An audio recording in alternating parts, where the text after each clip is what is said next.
Boche gold and diamonds. Buy now pay later. ദേശാടന കിളികളുടെ ആവാസ കേന്ദ്രമായ ഭാരതപ്പുഴയിലെ പുൽക്കാടുകൾക്ക് വീണ്ടും തീയിട്ട നിലയിൽ. മായന്നൂർ പാലത്തിന് താഴെയാണ് തീപിടുത്തം. 3 ഏക്കറോളം പ്രദേശത്താണ് തീ കത്തിക്കയറിയത്.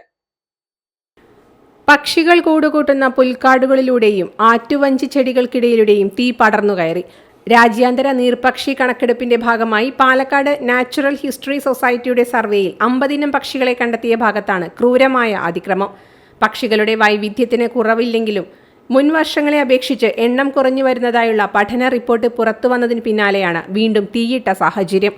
തീ പടർന്നു പിടിക്കുന്നതിനിടെ പക്ഷികൾ വട്ടമിട്ട് പറക്കുന്നത് കാണാമായിരുന്നു. നവംബർ മുതൽ ഫെബ്രുവരി വരെ ഭാരതപ്പുഴയിൽ ദേശാടന പക്ഷികൾ വിരുന്നെത്തുന്ന സമയമാണ്. ആറ്റുവഞ്ചി ചെടികൾക്കിടയിലും മണൽപ്പരപ്പിലും മുട്ടയിടുന്ന പക്ഷികൾ ഇവ വിരിഞ്ഞ ശേഷമാണ് ഇവിടം വിടാറുള്ളത്. കഴിഞ്ഞ മാസവും പുഴയിൽ തീ പടർന്നിരുന്നു. തീപിടുത്തം സ്വാഭാവികമല്ലെന്നും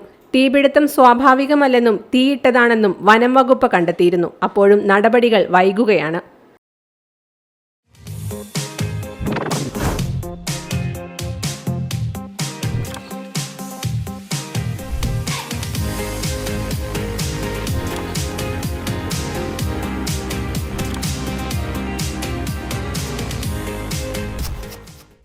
ഡോട്ട് വ്യൂ ന്യൂസ്.